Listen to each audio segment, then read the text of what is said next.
자, 그래서 오늘 우리는 이 로마서 2장 6절서부터 11절을 본문으로 행위대로 갚으시는 하나님이라는 제목을 가지고 함께 말씀을 나누도록 그렇게 하겠습니다.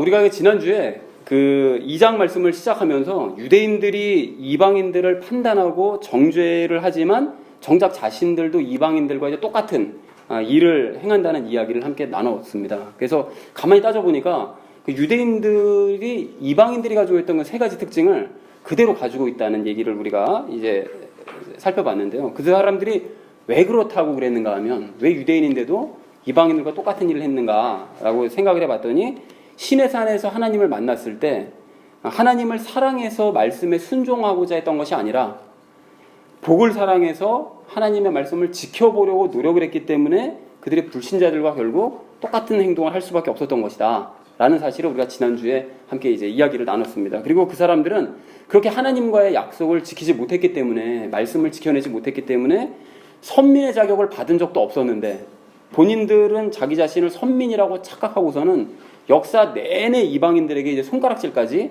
했다고 했습니다. 그러니까 하나님께 심판을 받지 않을 수가 이제 없다라고 이제 지난주에 이제 바울이 얘기를 했는데요.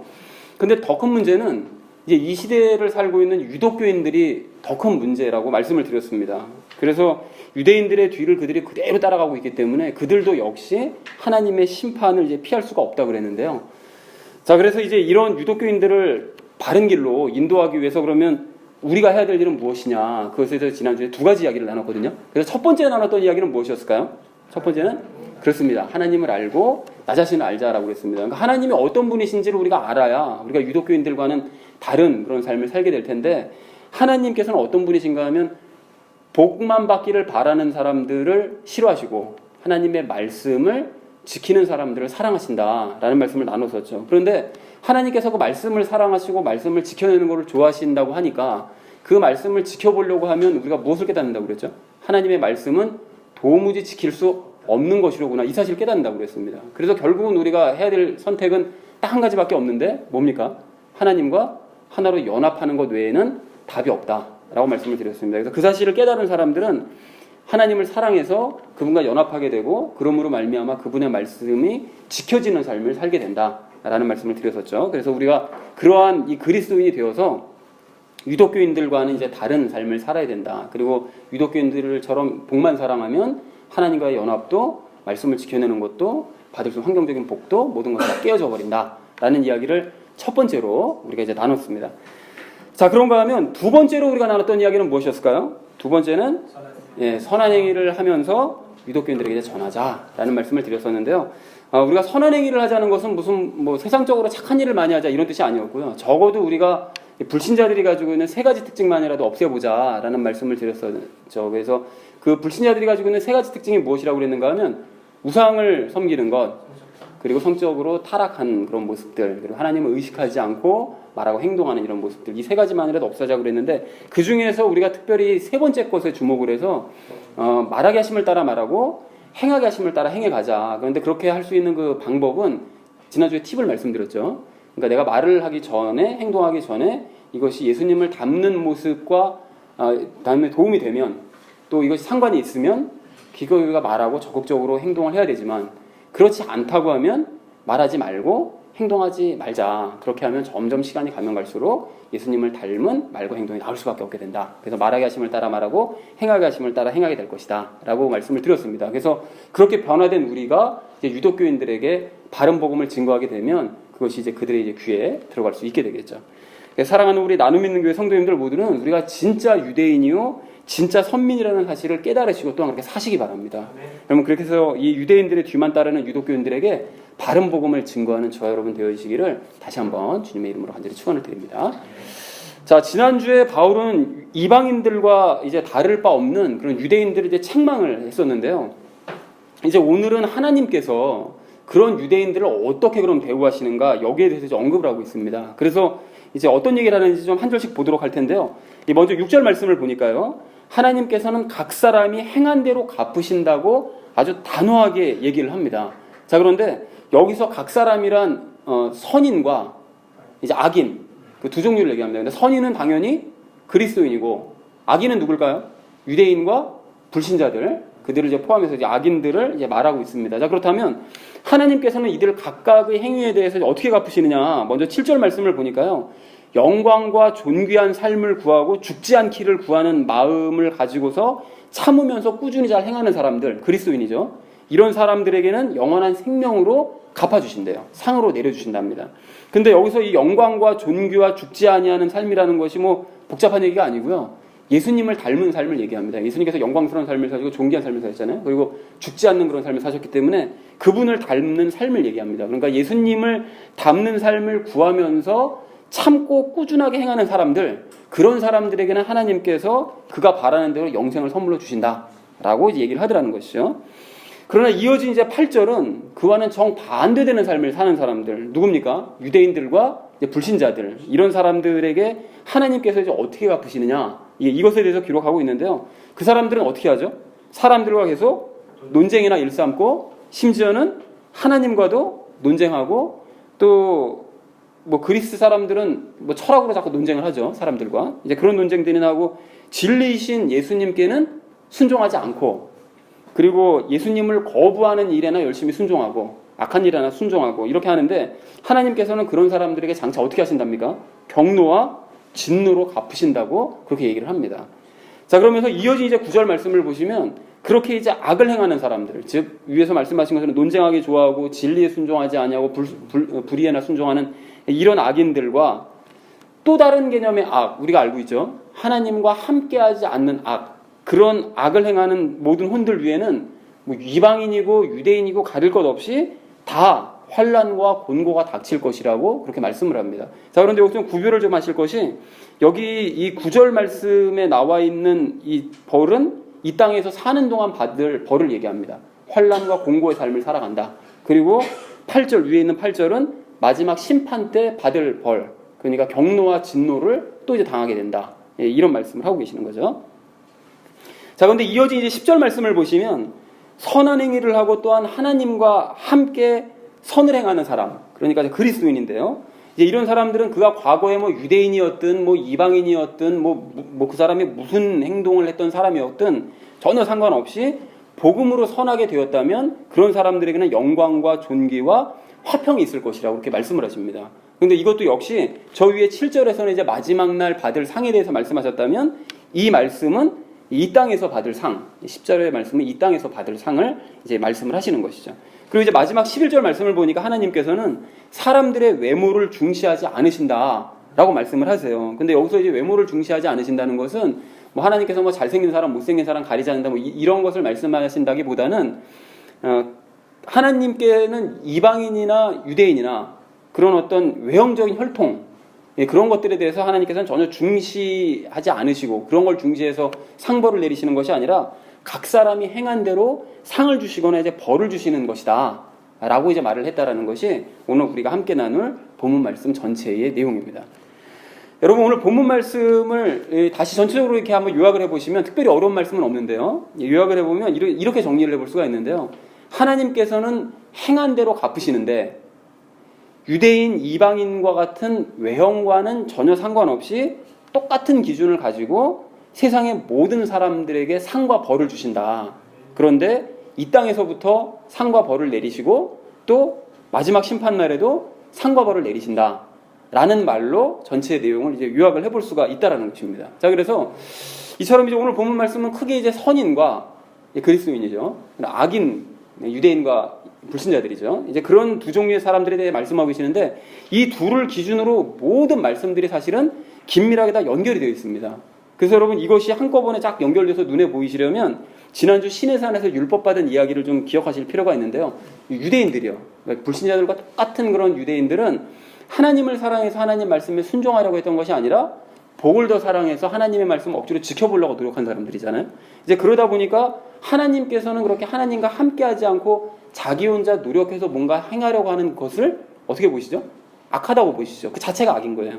자, 그래서 이 사람들이 이렇게 악함으로 시작한 이 유대인들의 역사가 결과적으로도 어떻게 됐는가 하면 불신자들과 똑같은 모습을, 불신자들의 그 세 가지 특징과 똑같은 모습을 보이면서 악한 열매를 결국 드러내면서 사는 모습을 보이더라는 것입니다.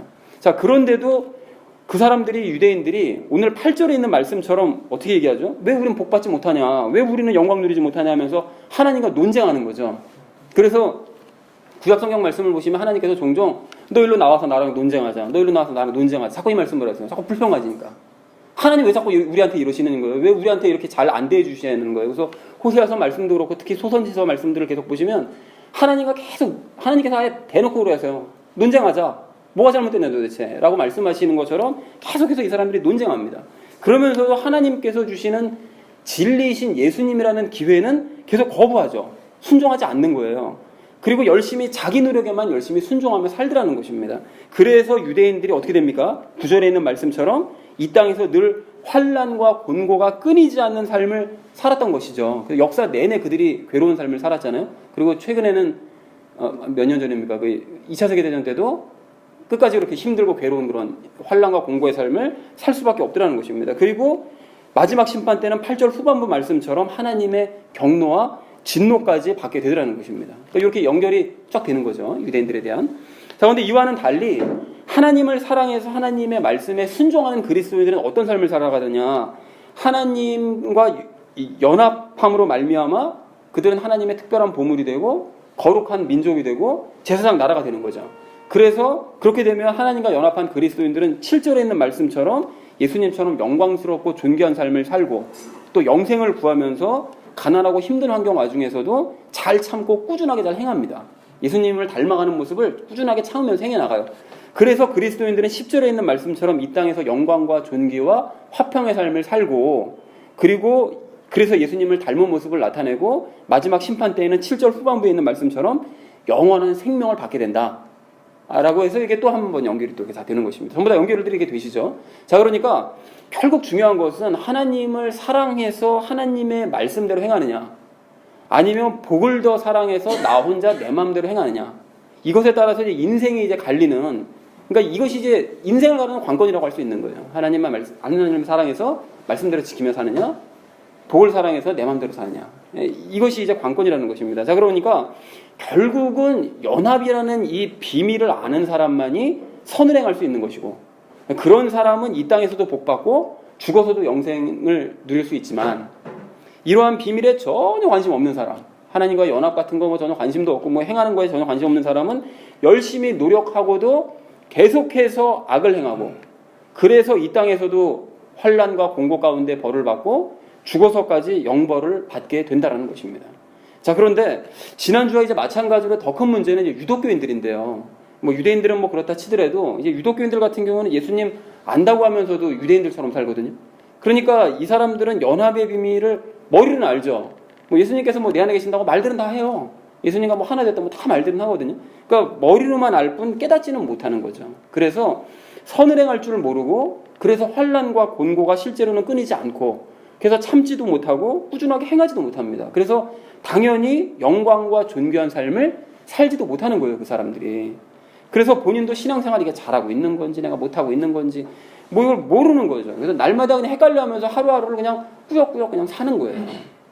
자, 그렇다면 오늘 우리는 이 본문 말씀을 좀 다시 한번 정리를 하면서 이 중요한 개념들을 좀 마음에 담고요. 그래서 그런 유독교인들에게 이제 바른 복음을, 이런 개념이 바로 이런 거다, 하나님께서 이런 분이시다라는 걸, 바른 개념을 그들에게 좀 전하기 원하는데요. 그런 의미에서 오늘 우리가 첫 번째로 나눌 이야기는 타고난 외형이 중요하지 않다는 사실에 우선 감사하자라는 것입니다. 여러분, 오늘 11절 말씀을 좀 다시 한번 보십시오. 11절 말씀 보시면 하나님께서는 사람들의 외형적인 조건을 보지 않으신대요. 그러면 뭘 보실까요? 뭘 보십니까? 예, 내면, 중심을 보십니다. 안을 보시는 거예요. 그래서 우리의 내면이 예수님과 하나 되어 있으면 하나님께서는 우리가 유대인이냐, 이방인이냐, 뭐 과거에 뭐 뭐를 했던 사람이냐, 뭐 이런 외형적인 조건들 전혀 중시하지 않으신대요. 분명히 말씀하셨습니다. 전혀 중시하지 않으신대요. 아, 그래도 이게 좀 하나님 앞에 나가기 찝찝한 거 아니에요? 전혀 아닙니다. 하나님께서 전혀 중시하지 않으십니다. 심지어는 우리가 예수님과 하나가 되면 외적으로 드러나는, 우리의 하나 된 이후에 외적으로 드러나는 죄된 모습조차도 외형을 중요하게 생각하지 않으시기 때문에 바깥으로 드러나는 그런 모습조차도 무시하시고 우리를 선하다고 보시는 거예요. 우리 안이, 중심이 예수님과 하나 되어 있으니까. 너무 중요한 얘기입니다. 이게 충격적인 얘기일 수도 있는 거예요. 다른 사람들은 맨날 겉으로 드러나는 죄된 모습 나타나면, 아, 하나님 무서워서 어떻게 벌 받겠네, 큰일 났네. 아닙니다. 하나님이 어떤 분이신지 몰라서 그런 얘기들을 하는 거예요. 자, 그런데 이와는 반대로 어떤 사람이 아브라함의 후손이고 유대인이라고 할지라도 하나님께서는 그의 그런 외형을 중시하지 않으시고 그의 내면을 중시하시기 때문에 만약 그 사람이 끝까지 예수님과 하나 되기를 거부하고 예수님과 함께 행하지 않는다. 그 사람이 유대인이라 할지라도 예수님과 하나 되기를 거부하고 함께 행하기를 원치 않는다고 한다면 하나님께서는 그 사람을 악하게 보세요. 왜 그러실까요? 그 사람 중심이 뭐 하나 돼 있으니까요. 죄 하나 돼 있으니까요. 악하게 보실 수밖에 없다는 거예요. 그러니까 유대인이라고 해서 특별 대접을 해주시는 것이 아니라 구약시대에는 죄 문제가 모두가 다 해결이 안 됐기 때문에 유대인들을 시작을 해서 다른 사람들 복음을 전하게 하기 위해서 조금 더 특별하게 대우해 주신 부분은 있지만 신약시대 이후로는 이제 더 이상 유대인들이라고 해서 특별 대접을 해주시는 것이 아니라 각 사람은 예수님과 하나 되어 있느냐 죄와 하나 되어 있느냐 이 기준에 따라서 각자의 행위대로 상과 벌을 내리신다라는 것입니다. 자, 그래서 다시 말해서 육신적인 태생, 혈통 같은 거 이런 것은 이제 더 이상 전혀 중요한 문제가 아니라는 거예요. 그래서 여러분 아닌 게 아니라 이게 유대인들의 주장대로 만약 하나님께서 유대인 혈통들만 구원하신다 라고 생각해 보세요. 그럼 이게 얼마나 억울하고 원통한 일입니까? 우리 뭐 세상에 왜 태어나서 왜 사는 거죠? 삶의 이유가 없잖아요. 그냥 이렇게 살다가 아무리 뭐 선하게 살든 뭐 아무리 개차반으로 살든 결국은 뭐 지옥으로 갈 건데 그러면 삶의 의미가 없어지는 거잖아요. 그러니까 억울할 뻔했는데 이래서 사람의 외모를 중시하지 않으시는 우리 하나님이 참 좋으신 분이신 것이고 참 공평한 분이신 것이고 정의로운 분이시라는 것입니다. 자, 그렇다면 우리는 이제 하나님을 정말 찬양하기 원하는데요. 예수님을 믿고 영접하기만 하면 이방인이라 할지라도 공평하게 기회 주시고 또 과분한 상을 내려주시는 하나님께 감사하면서 그분을 찬양하자라는 것입니다. 그리고 또한 외형으로 나타나는 옛습관에 따른 이런 죄된 행위조차 우리 하나님께서 전부 다 용서해 주시고 대신 예수님과 함께 행하는 작은 행위는 정말 아주 크게 칭찬해 주시는 이 참 좋으신 하나님께 늘 감사하자라는 것입니다. 자, 그러므로 진짜 유대인으로서 하나님의 택한 백성으로서 우리가 더욱더 선하게 살아가고 세상에서는 용기 있게 살아가는 우리 모두가 되어지기를 정말 간절한 마음으로 소망합니다. 자, 그리고 이러한 사실을 알았다면 이제 더 이상 우리가 농담으로라도 혈통을 중요하게 여기지 말았으면 좋겠는데요. 하나님께서 사람의 외형을 중시하지 않으시고 또 이방인이었던 우리도 그래서 이제 구원을 받을 수 있었던 것이었다면 그러한 내가 순교자 집안임을 자랑하고 뭐 목사 선교사 집안임을 자랑하고 뭐 3, 4대 뭐 신앙 집안이다 뭐 이런 거 자랑한다 이렇게 하면 이게 말이나 되는 소리입니까, 여러분? 하나님이 외형을 중요하게 생각하지 않으신데 그래서 내가 구원받았는데 나는 우리 선조가 순교하셨다고 막 이걸 자랑 삼아 얘기하는 사람이 있거든요. 그러니까 이걸 자랑하는 게 이게 말이 되는 소리냐고요. 그러니까 신앙인은 하나님과 1대1로 섰을 때 자신의 신앙 상태가 중요한 것이지 우리 집에 누가 어떤 사람이었다라는 것은 전혀 중요한 얘기가 아니라는 것입니다. 자, 그래서 제가 종종 이렇게 혈통 자랑하지 말라고 이제 말씀을 드리는 또 강조하는 이유가 그걸 자랑하는 사람들이 바로 유독교인들이 그러는 거예요. 예수님 안다고 하면서도 유대인이랑 다를 바가 없어요. 그래서 우리 집에 뭐 목사 있다, 뭐 선교사 있다, 뭐 순교자가 있다, 무슨 할아버지서부터 우리는 하나님 다 쓸데없는 소리거든요. 그러니까 그런 사람들이 바로 유독교인이고 또 그런 사람들이 예수님을 영접하지 않은 사람들이기 때문에 절대 우리는 그런 얘기를 해서는 안 된다라고 말씀을 드리는 것입니다. 자, 그래서 그런 사람들은 오늘 9절 말씀처럼 삶 가운데 환난과 곤고를 당해요. 어찌 보면 이게 당연한 결과인데요. 그런 사람들은 살아계신 예수님을 바라보면서 사는 것이 아니라 아무 능력도 없는 자기 집안 조상이나 바라보고 자기 집안에 있는 목사만 바라보고 살기 때문에 환난과 곤고가 끊임이 없는 것입니다. 자, 그래서 사랑하는 우리 나눔 있는 교회 성도님들 모두는 우리의 내면을 중시하시고 겉으로 드러나는 모든 죄된 모습조차 용서해 주시는 하나님께 진심으로 감사하는 성도님들 되시기를 바랍니다. 여러분, 그리고 당연히 하나님처럼 외적인 조건을 중시하지 않으시는 성도님들 되시기를 바랍니다. 여러분, 그리고 이러한 사실을 유독교인들에게 바르게 알리셔서 그들 역시 외형적인 조건이 아닌 내면을 중시하는 사람으로 변화시켜 가시는 저와 여러분 되어져 가시기를 주님의 이름으로 간절히 축원을 드립니다. 자, 유독교인들에게 바른 복음을 전하기 위해서 오늘 우리가 두 번째로 정립해야 될 개념은 행위가 중요함을 알되 무엇이 중요한지 정확하게 알자라는 것입니다. 여러분, 오늘 6절 말씀을 좀 다시 한번 좀 보십시오. 6절 말씀 보시면 아주 간단하게 뭐라고 되어 있죠? 하나님께서는 각 사람에게 행위대로 갚으신대요. 행위대로 갚으신대요. 자, 그리고 또한 앞에서 말씀드렸던 것처럼 하나님께서는 모든 사람을 차별하지 않으세요. 자, 그러니까 결국 뭡니까? 하나님께서는 차별 없이 각 사람이 행한 대로 갚으신다는 거예요. 아주 간단 명료하죠. 하나님의 법칙은 복잡하지 않습니다. 모든 사람 다 차별 없이 행한 대로 갚아주리라. 이것이 하나님께서 정하신 법칙이에요. 아주 간단 명료합니다. 그래서 이처럼 하나님께서는 우리의 행위를 보고 판단하시기 때문에 우리가 잘 행해야 되는데요. 근데 여러분, 그럼 질문이 생기지 않습니까?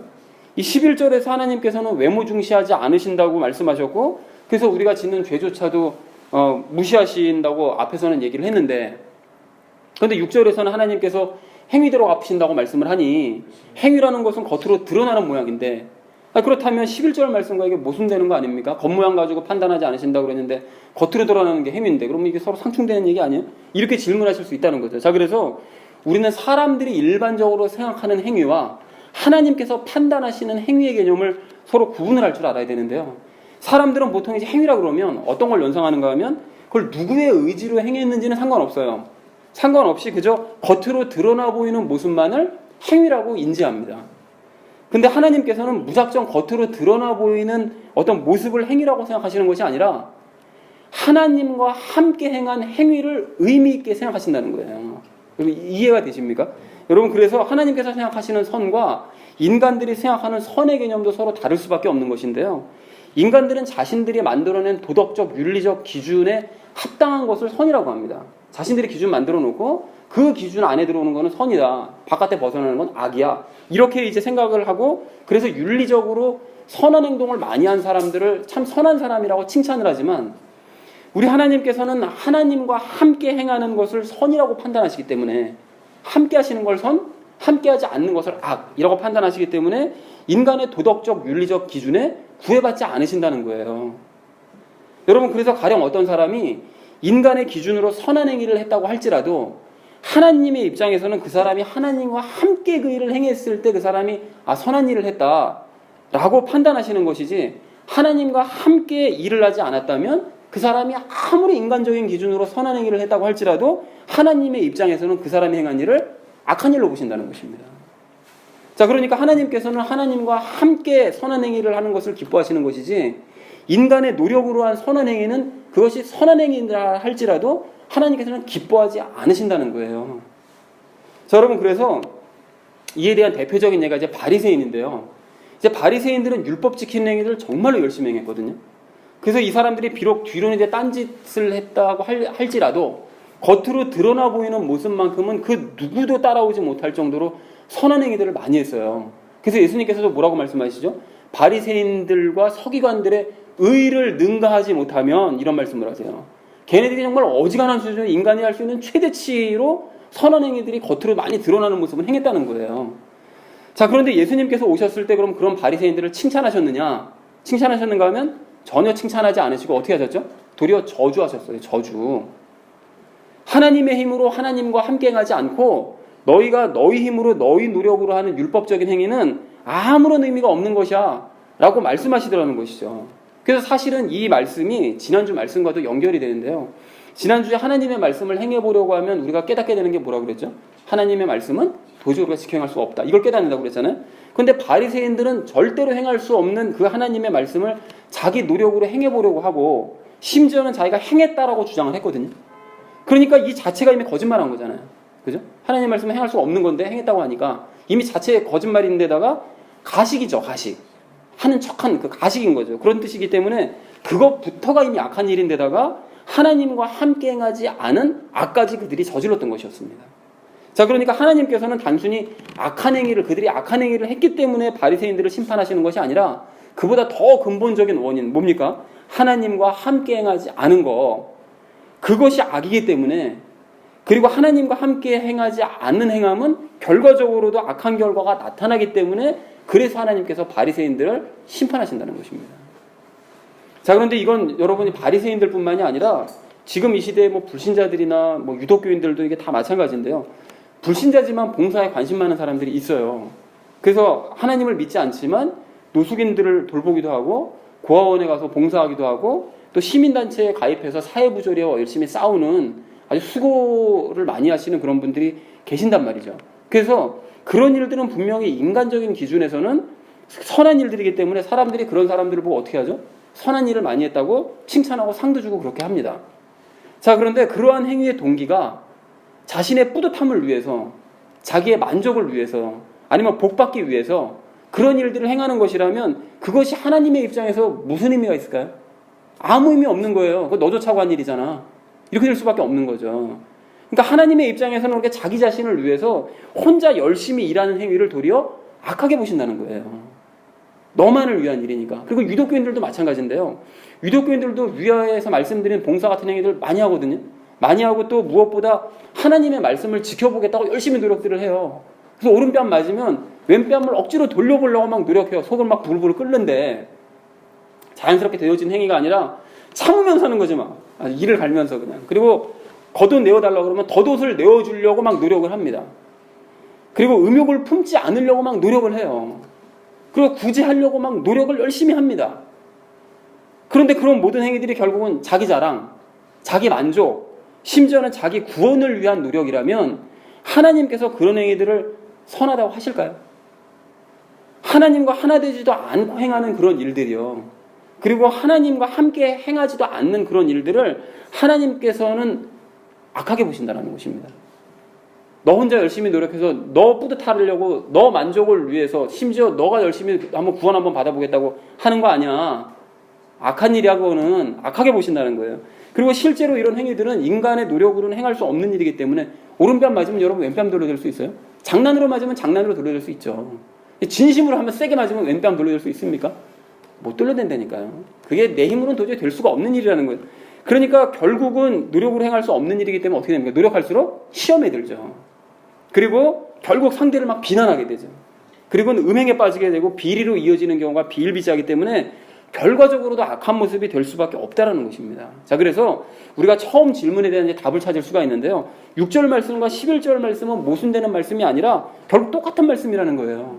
즉 하나님께서는 행한 대로 갚으시는데 겉으로 드러나는 행위를 중시하시는 분이 아니라 그 사람의 내면이 하나님과 하나 되어 있고 그래서 하나님과 함께 행했는지를 보시고 그 행위에 따라서 그에게 선악으로 갚으시는 그런 분이시라는 것입니다. 그러니까 결국은 같은 얘기라는 거예요.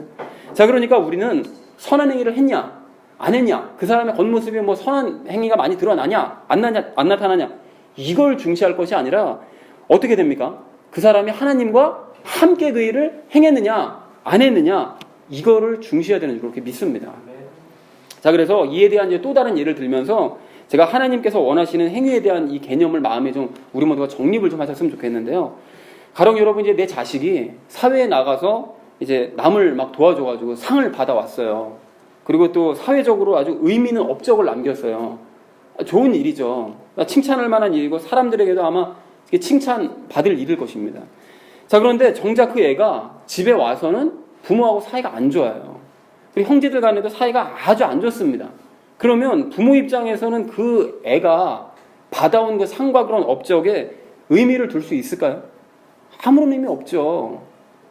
부모 입장에서는 내 자식이 남에게 잘해서 상 받아오기보다 먼저 가족부터 먼저 도와주고 또 가족과 먼저 친밀한 관계를 맺는 것을 더 의미 있는 업적이라고 생각한다는 거예요. 즉 부모가 자식에게 바라는 것은 사회에서 선행상 받거나 사회에서 뭐 의미 있는 업적을 남기기 이전에 먼저 부모와 형제 간에 또 가족 간에 신뢰관계 먼저 잘 쌓고 그리고 친밀한 사랑을 먼저 나누기를 바란다는 것입니다. 그리고 그것이 되는 상태에서 사회에 나가가지고 선행상까지 받고 업적을 남긴다 그러면 더하려고 없이 기쁜 일인 거죠. 그 애와 함께 기쁨을 나눌 수 있는 그런 일이 된다는 것입니다. 그런데 여러분 이것이 하나님의 입장도 똑같다는 거예요. 하나님께서는 우리가 하나님과 연합하지도 않고 친밀한 관계도 맺지 못한 상태에서 열심히 선행만 열심히 하는 거 전혀 기뻐하지 않으십니다. 너 나라는 냅두고 좀 뭐 하는 거냐 너 지금? 이렇게밖에 안 보신다는 거예요. 그러니까 빈민가에 가가지고 봉사해봤냐? 뭐 노숙자에게 뭐 밥 한번 퍼줘봤냐? 뭐 철거민들을 위해서 함께 시위해봤냐? 물론 다 중요한 일이죠. 그리고 그 일들이 인간적으로 행할 수 있는 아주 선한 일인 것은 맞지만 그 일을 하나님과 하나 되어서 행하지 않는다면, 그리고 하나님과 함께 그 일을 하지 않는다면 하나님의 입장에서는 그 일이 아무런 의미가 없고 또 그런 일을 했다고 해서 선한 일을 했다고 칭찬하지도 않으신다라는 것입니다. 너 여기서는 하나님과 관계도 좋지 않고 맨날 하나님과 싸우면서 나가서 좋은 일, 선한 일, 착한 척하면서 그런 일 해봤자 그게 무슨 의미가 있어? 하나님께서 말씀하신다는 거예요. 도리어 하나님과의 관계는 외면한 채 선행에만 힘쓰는 그런 일은 그래서 하나님의 입장에서는 악한 일이 될 수 있다는 것입니다. 바리새인과 뭐가 다르냐는 거예요. 똑같잖아요, 결국. 선한 일만 힘쓰려고 하는.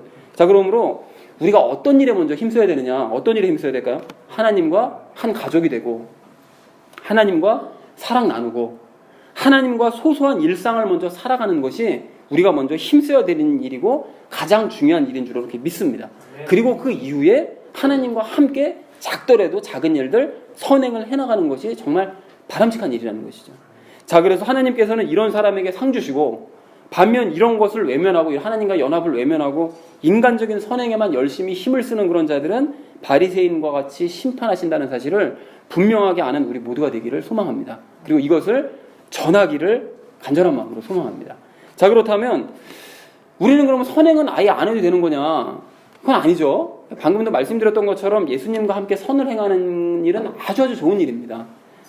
자, 예수님과 이 한 가족이 사실은 되고, 또 예수님과 이제 친밀한 그 사랑을 나누고 그분과 일상의 삶을 살게 되면 사실은 그냥 자기도 모르게 선행을 하게끔 되어져 있어요. 그래서 이 큰 것 아니더라도 삶의 작은 일이라도 남 배려하고 남 돕고 하는 이런 모습들이 하지 말라고 해도 나타날 수밖에 없다라는 것입니다. 그래서 항상 말씀드리는 거 마태복음 25장에 양과 염소 비유에서 양들이 자기들이 선한 일 행한 줄도 모르고 상 받잖아요. 그것이 바로 자기가 선한 일 하는 줄도 모르는 거예요. 예수님과 함께 살다 보니까 그렇게 되어지는 거지. 그리고 예수님께서도 양들이 뭐 단순히 착한 일을 해가지고 그들에게 상을 주시는 것이 아니라 그 일을 예수님과 하나 되어서 함께 행했기 때문에 그들에게 상을 주신다라는 것입니다. 자, 그렇다면 또 다른 질문이요. 예수님과 하나 되고 그렇게 함께 행하면 그러면 그냥 저절로 그냥 무작정 천사 같은 선한 행위들이 막 나타나나요? 아니죠. 근데 그렇지는 않습니다. 여러분, 왜 안 그렇습니까? 우리 안에 죄가 남아있기 때문에 그래요. 육신 안에 죄가 남아있기 때문에. 그래서 우리가 이 7절 말씀, 오늘 7절 말씀을 좀 기억하셔야 되는데요. 우리에게 뭐가 필요하죠? 참음과 꾸준히 잘 행함이 필요합니다. 그래서 육신의 죄가 시키는 대로 옛 습관에 따라서 내가 행하고 싶을 때가 있잖아요. 그럴 때 어떻게 되는 거죠? 7절 말씀처럼 참아야 됩니다. 무릎을 쳐서 복종시키는 거예요. 참는 거예요. 그리고 내가 말하고 싶고 내가 행동하고 싶을 때 그럴 때 어떻게 되는 거죠? 꾸준하게 어떻게 되죠? 예수님께서 나를 대신해서 말씀하게 하시고 나를 대신 행하게끔 하시도록 꾸준하게 그 일들을 행해가야 된다는 것입니다. 참으면서 그 일들을 행해가야 된다는 거예요. 그렇게 선을 행할 때, 그렇게 모든 일을 예수님을 의식하면서 예수님과 하나 되어서 선을 행해 나갈 때 우리가 10절에 있는 말씀처럼 점차 예수님의 영광과 존귀함을 드러내는 삶을 살게 될 것이고 평안을 누리며 살게 될 것이고 그러다가 7절에 있는 말씀처럼 영원한 생명을 얻게 될 수 있을 줄 이렇게 믿습니다. 사랑하는 우리 나눔 있는 교회 성도님들 모두는 행함이 중요하지만 정말 중요한 것이지만 어떤 행함이 과연 중요한 것인지 하나님께서 어떤 행함을 원하신다는 것인지 여러분 정확하게 아시기 바랍니다. 여러분 그렇게 하셔서 막연하게 인간적인 선행에만 힘을 쓰려고 노력하는 이 주변의 유독교인들에게 이 행함에 대한 바른 개념을 알려주시고 그래서 그들도 진짜 선을 행하게 하시고 그리하여 그들을 영광과 존귀와 화평과 영생의 길로 이끄는 저와 여러분 되어주시기를 주님의 이름으로 간절히 축원을 드립니다. 자, 유독교인들에게 바른 복음을 전하기 위해서 오늘 우리가 마지막 세 번째로 정립해야 될 개념은 돌아볼 사람은 돌아보고 영생을 누릴 사람은 누리자라는 것입니다. 여러분 방금 이제 위에서 말씀드렸던 것처럼 하나님께서는 외적인 행위 중시하지 않으시고 그리고 하나님과 함께 행하는 행위를 기뻐하신다는 이런 사실을 알았다면 이제 우리가 나 자신을 포함해서 우리 주변의 사람들이 어떠한지 좀 돌아보기를 원하는데요.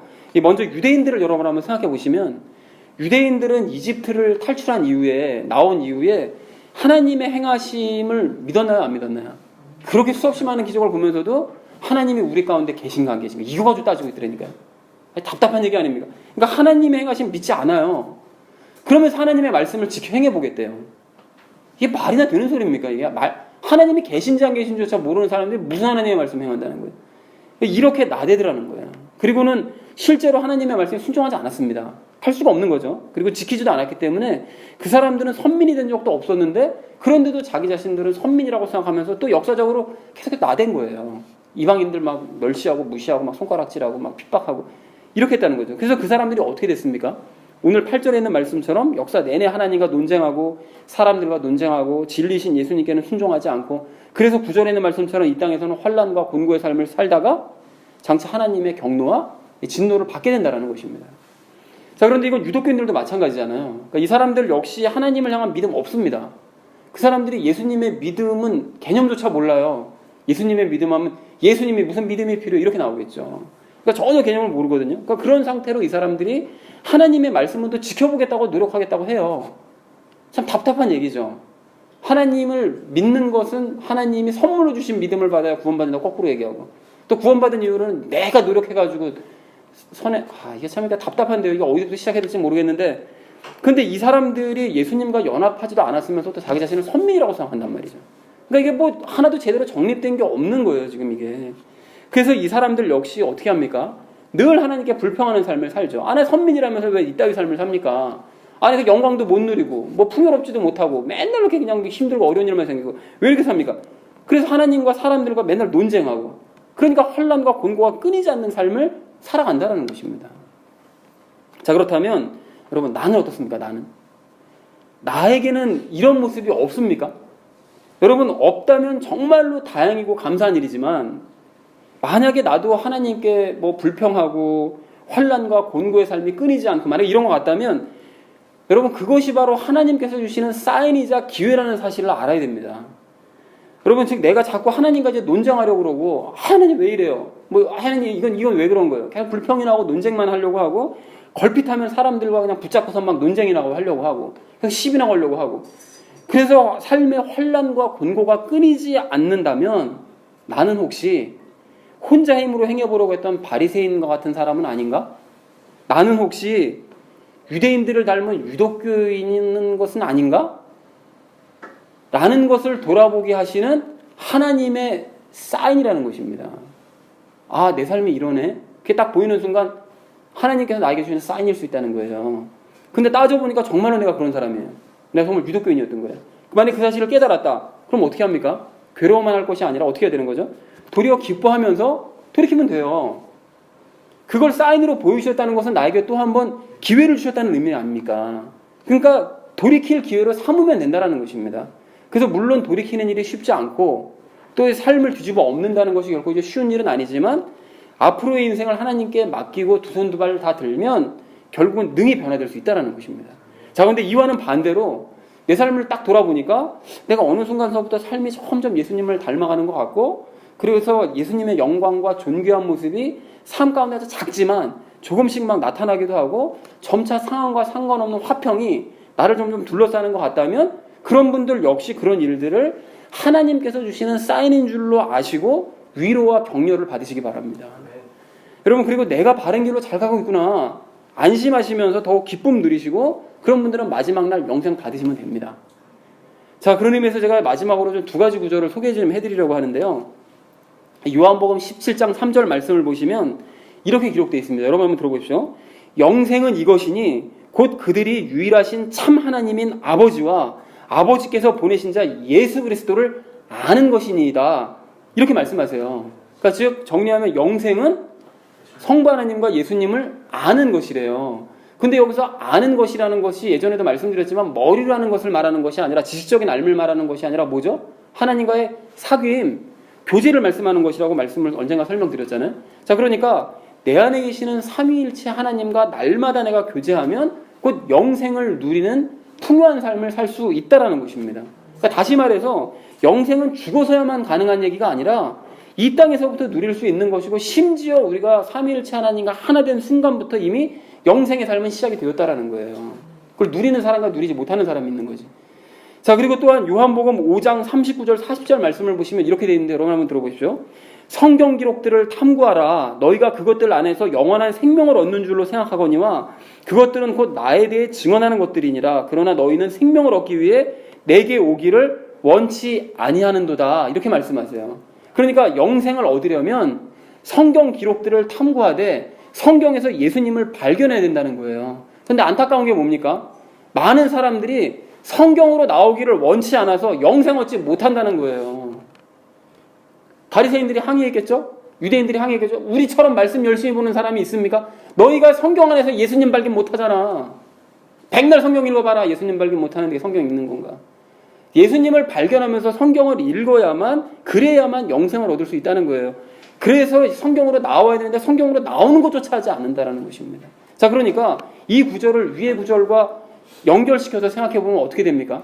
대부분의 사람들은 성경을 직접 탐구하지 않기 때문에 즉 목사 말만 신주단지 모시듯이 듣고 그 목사 말만 섬기기 때문에 예수 그리스도를 알지 못하고 성부 하나님도 알지 못하고 그래서 하나님과 교제하지 못하기 때문에 영생의 기쁨을 누리지 못한다는 것입니다. 그러나 정반대로 성경의 기록들을 탐구하는 사람들은 예수님을 알아가고 성부 하나님을 알아가고 그래서 하나님과 교제하기 때문에 영생의 기쁨을 날마다 누릴 수 있다는 거예요. 그래서 성경을 탐구하는 사람들은 오늘 7절과 10절 말씀처럼 하나님과 함께 선을 행하고 참고 꾸준히 행함으로 말미암아 영광과 존귀와 화평으로 충만해져 가더라는 것입니다. 그러니까 성경 말씀을 탐구하는 사람들 보면 아주 영적으로 포동포동 살이 오르는 게 보여요. 그래서 성경 말씀을 가까이 하지 않으면 바짝바짝 말라가는 것이 또 보이는 거예요. 자, 사랑하는 우리 나눔 있는 교회 성도님들 모두는 스스로의 상태를 돌아보시기 바랍니다. 여러분 오늘 본문 말씀을 통해서 나는 유독교인인지 아니면 나는 기독교인인지 하나님께서 어떤 사인을 내게 보여주시는지 여러분 깨달으시기 바랍니다. 그러나 어떤 사인을 받으셨든지 결국에는 영생의 기쁨을 누리는 자리로 나오시기 바랍니다.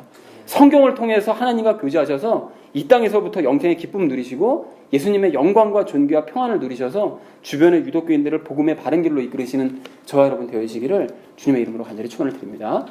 자, 이제 말씀을 정리합니다. 오늘 이 말씀을 좀 질문 형식으로 전체적으로 좀 정리를 좀 해왔으면 좋겠는데요. 질문을 드릴 테니까 여러분 한번 답변을 하시면서 좀 전체적으로 정리를 해보겠습니다. 하나님께서는 사람의 외형을 중시하실까요? 네, 중시하지 않으시고 내면을 중시하십니다. 자, 그러면 두 번째 질문이에요. 하나님께서는 행위대로 갚으시는데 겉으로 드러나는 행위만 보고 갚으실까요? 아닙니다. 하나님께서는 누구와 함께 행했는지를 보고 선악으로 갚으십니다. 자, 그러면 하나님과 함께 선을 행하는 사람들은 이 땅에서 어떤 삶을 살아갈까요? 꾸준히 참고 행하면서 예수님을 닮는 영광과 존귀와 영생을 구하는 삶을 살아갑니다. 자, 그러면 선을 행하는 사람들은 이 땅에서 어떤 상을 받습니까? 자신이 구한 대로 영광과 존귀와 화평을 누리는 상을 받죠. 자, 그러면 선을 행하는 사람은 훗날 어떤 상을 받을까요?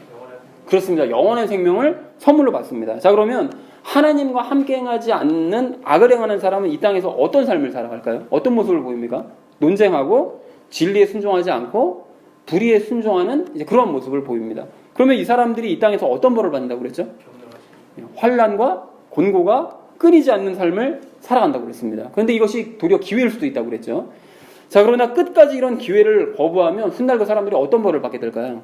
하나님께 경노와 진노를 받아서 영원한 불못으로 이제 들어가게 될 것입니다. 그러니까 이렇게 하니까 정리가 쭉 되시죠. 자, 그래서 사랑하는 우리 나눔 있는 교회 성도님들 모두는 모든 사람에게 공평히 상과 벌을 주신 하나님께 감사하시기 바랍니다. 여러분, 그리고 늘 성경을 통해서 하나님과 교제하심으로써 선을 행하시고 그래서 이 땅에서부터 영생의 삶을 누리시기 바랍니다. 그래야 이 악을 행하는 주변의 유독교인들에게 이러한 삶을 보여주시고 그들을 바른 복음의 길로 인도하시는 저와 여러분 되어지시기를 주님의 이름으로 간절히 축원을 드립니다. 우리 함께 기도하겠습니다.